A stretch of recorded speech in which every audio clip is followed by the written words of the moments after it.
Join me today as we finally start planting up all the flower beds in the front of our house. We've picked up some beautiful things to put in the ground.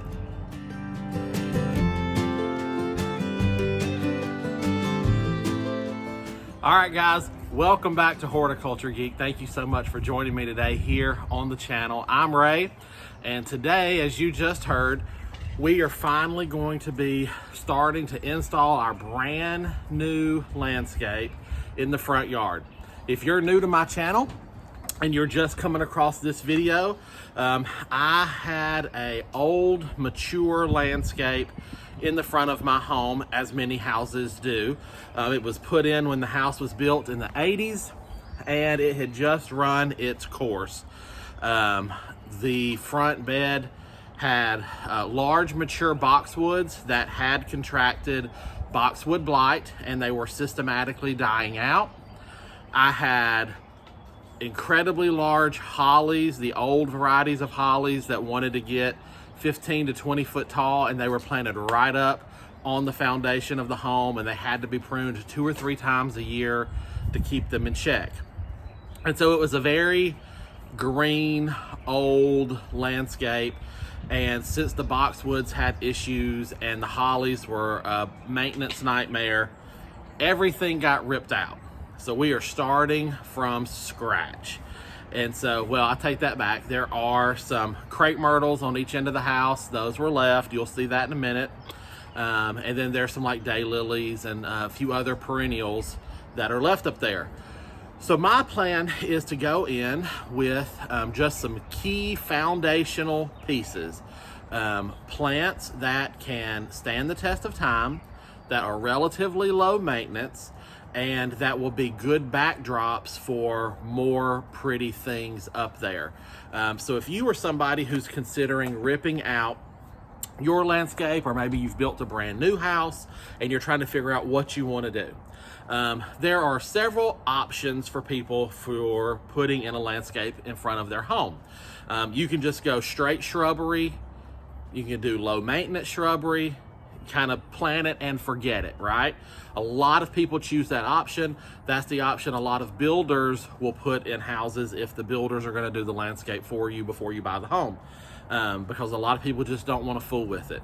But since I am a gardener and I do like to fool with it, I'm going middle of the road. So I'm going to be putting in, like I said, key foundational pieces, so nice shrubbery that don't require a lot of pruning, don't require a lot of maintenance. They shouldn't grow too large and out of control. But then over time, I'm going to be filling in those beds with flowering perennials and interesting perennials, things that I can really make into a full and lush kind of flower border out there. But with my key foundational pieces, I will always have evergreen interest even through the winter, and I will always have textural interest out there. So that's where I'm starting today, and I don't have every piece that will go into that flower bed today. And that's another thing, if you are working on your own landscape, it is perfectly okay to do this in stages, because the reality is that most landscaping is expensive, and a lot of people don't have the budget to just all in one time get a landscape done. So I'm starting with my key foundational pieces. My landscape is going to look nice, and then as I add to it through the course of this season and maybe the course of the next couple of years, it's just going to continue to get fuller and lusher.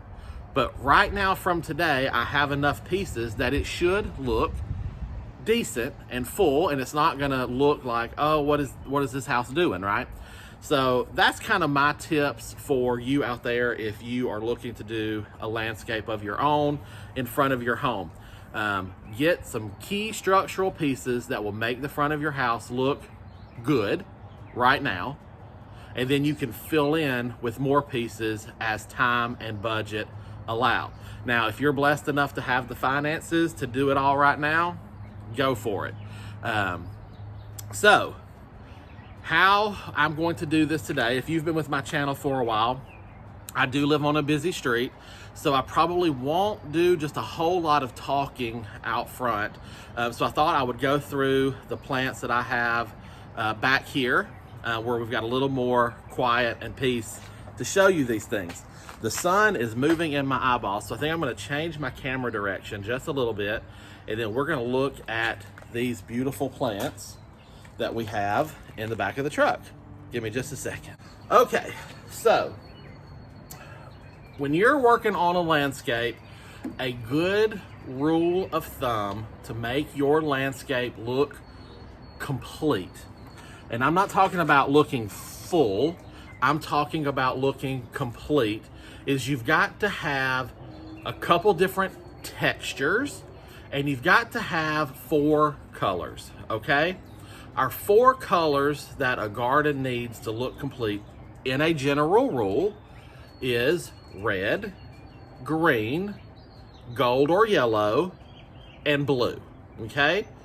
So if you've got somehow those 4 colors worked into that landscape in general to the common eye is going to look very nice, very balanced, and complete. So you can do this in any number of ways. My home, as you can kind of see, is kind of a ready brick building, brown red brick. So I've got my red right there. If you live in a red brick home, you've already got your red. You can still add plants with red foliage. That's not a problem if you like that contrast of red on red. So I am going to be focusing today on adding the green, the gold, and the blue. Now, green is easy because all plants have green. So that's really your even playing field color there. You're going to get green in with anything you plant. So we've really got to look at the gold and the blue, okay? And the blue is the hardest to get. And I'm going to be adding more blue than what I have today, but I did start with a couple of blue plants today, and I have blue pottery at my front door. For those of you that's been with my channel for a while, you know that too. Pottery is another great way to bring a color into your landscape. So don't be afraid to do that. But let's start with the blue plants that I've got today. And they're small because I'm working with a budget. I chose not to break the bank on this project. I am perfectly okay with buying smaller plants and waiting a couple years for them to grow a little bit and mature and allow this landscape to fill in. This is my forever home. We have no plans to move. So it's not gonna offend me in any way if I plant small things and allow them to grow.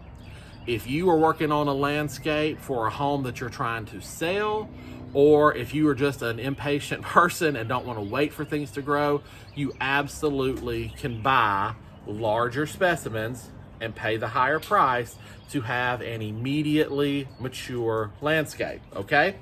But let's start out with my blue. I am going with a Blue Star Juniper, okay? So if you kind of look in there, you can see that bluish hue kind of under those light green tips. And so a blue evergreen is a great way to bring in that blue color. And let me just kind of give you that tag right there. You can see that, okay? Now this is a ground cover, and at maturity, it's gonna go 2 to 3 feet high and 3 to 4 feet wide. So you can see I've got a small plant here, but it's going to get 2 to 3 feet tall and 3 to 4 feet wide. So it's not going to take up a tremendous amount of space at maturity, but it is. So I've got to keep that in mind. Oh, and the puppy just knocked the camera. That's why we're waving. But it is going to take up space at maturity, and so I've got to account for that. Now, my plan with these is I've got 2 of them. And they are going to go kind of under the crepe myrtles on the far corners of the house. Kind of tucked in just to fill some space in there and bring some blue to the corners of the home, because I currently have that blue pottery at the front door in the middle. So I want to bring some blue to the edges of the home, and I'm going to do that with this. I am still on the lookout for some more blue evergreens to weave into this landscape. I just couldn't find what I was really looking for last night. But again, that's okay for me, and it's probably okay for you, because this is a landscape that I'm been working on for a while. So that's where I'm at there. Next thing we have, let's move to the gold or the yellow. Isn't that beautiful? This is a lemon thread false cypress. Let me get up on this tag right here for you so you can see that. Okay. So now this is obviously going to bring that yellow, that gold. Its maturity is 3 to 5 feet tall and 2 to 4 feet wide. So again, this is going to be a lower shrub. This is a slow growing shrub, so it's going to be with me for quite a few years. And it's really just going to bring some foundation and interest and texture and color to the landscape. The beauty of it, since it is a slow grower, is it's not going to require much pruning. At maturity, it may require a little bit of pruning from time to time, just to kind of keep it in more of a landscape shape. But if you are okay with it not being in a landscape shape, if you're okay with it taking on more of its natural form, kind of uprighty, it's still going to stay small, but that would be fine. But you can absolutely keep it pruned to be more of this cute landscape shape, right? So that's kind of my intentions at this point, is in a few years when it's needed, when it tries to start shooting up a central leader to give it more of an upright shape, I'll just pop that central leader off and maintain this shape. Now also look at the texture on this, right? So it's a very different texture to your traditional leaves, because remember, we want texture and color. That's what makes our landscapes look full. All right, the next thing we're going in with are some landscape roses, some knockout roses.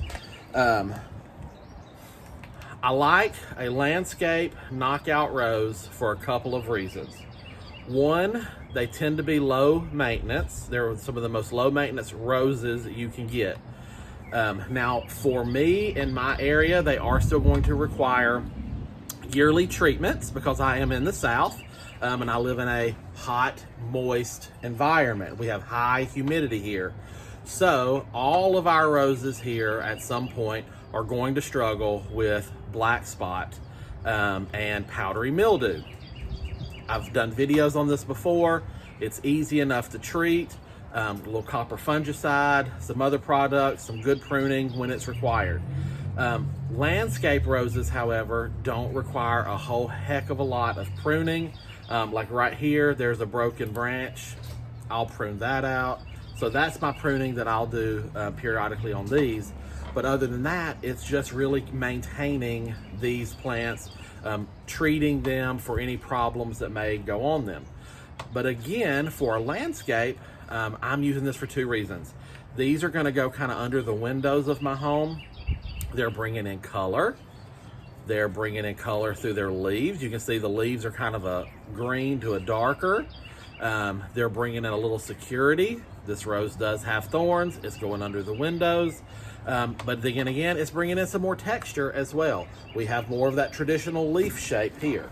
And so when we put this traditional leaf shape with its foliage color and texture and its flower color and interest alongside this texture, color, and interest, you can see they play very well together. They look pretty good together. So I'm bringing in those elements to the garden. The next thing I'm going in, and those are my foundational shrub pieces right there. That's it for now. Then I've got to fill in my flower beds just a little bit. And for that, this year, I'm going with Supertunia, Vista, Jazzberry. Okay? This is really going to bring the bulk of the feel and the bulk of the color into my flower beds for this year. So I'm going to be planting these all along to fill in the flower beds. Again, a Vista series. If you have not had the Vista series, The biggest one is the light pink called the Bubblegum, so the Super Tunia Vista Bubblegum. But I really like this Jazzberry color. And let me pull my rose back over and show you that Jazzberry color up against that rose color. I mean, so pretty. Good color contrast. And then let's put it up next to that gold as well. It looks really good. So we're gonna be putting a lot of these in the landscape. And then finally, for fun, just because we like them, I picked up some lilies. Now, lilies are an interesting plant because if you go to any garden center or big box store right now, you're gonna see racks of lilies because they're blooming right now. They're not an all year bloomer, but they do bring good interest into the spring garden. So we have picked up some lilies just to throw in out there. I've already got some out there. These will just kind of add in as well. Good color interest. They do bring another textural element with their stalks, okay? And I've got this one and I've got a yellow one. So, and then I also have some cabbage and kale that I'm gonna be putting in the landscape up there as well. So we will weave those in. And don't be afraid to do that. Edible plants are still beautiful plants. So I've got a few cabbages and kales left over from where we planted up the back bed, the vegetable bed back here.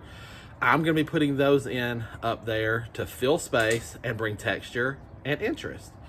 So that's where we're at today. That's the plants I have. So the next phase of this project is I've got to haul all these plants to the front of the house and place them where I think I want them to go, and then just kind of play with that and make sure they're where they're at. And then we got to start digging holes and planting. So I'm gonna set you guys up and let you watch that process. Here we go.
Okay, I've got everything placed.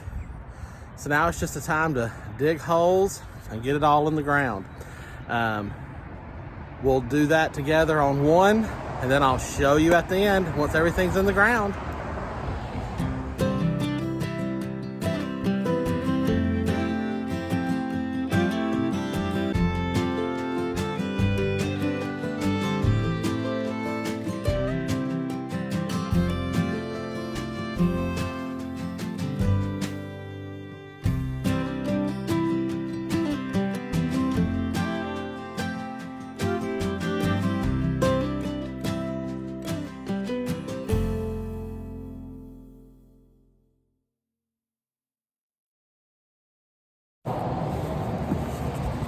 All right, so I just got that first hole dug, and now I'm going to be going in with my Biotone starter fertilizer. This is an Espoma organic product. And again, if this is your first time with me on this video, what this product does is this is a root stimulant and a soil conditioner. It has mycorrhiza in here that is a beneficial bacteria that goes into the soil, or mycorrhizae, that helps the plants feed the roots. So if you can find access to Espoma Biotone, I put it in the holes of everything I plant, and then I can still come back and fertilize on top of that. But this is specifically for those roots, because I want my roots to be well established to care for the plant. So let me get this in the hole, and then we'll get over here and plant our first shrub.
All right, so you saw me get the first 3 into the ground.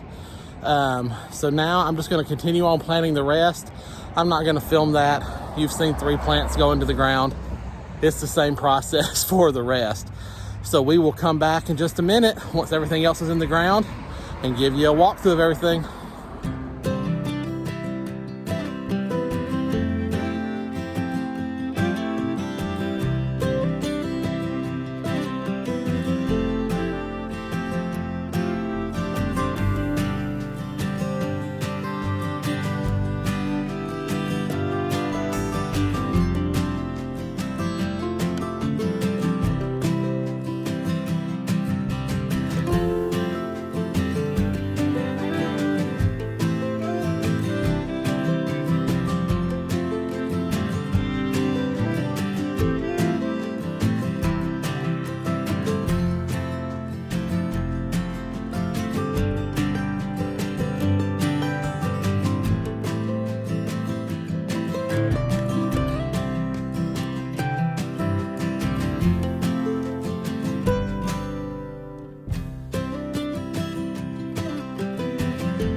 All right, friends, we've got everything that we have on hand today planted and watered in. Next stage for this flower bed is irrigation and mulch. We will do that on a separate video though. I've running out of time today. So let me flip this camera around and we're just gonna show you how everything looks right now as it is planted in the front yard. I think it's looking really good. But you tell me what you think in the comments below. But let me flip this camera around and we'll do a quick walkthrough. Here we go.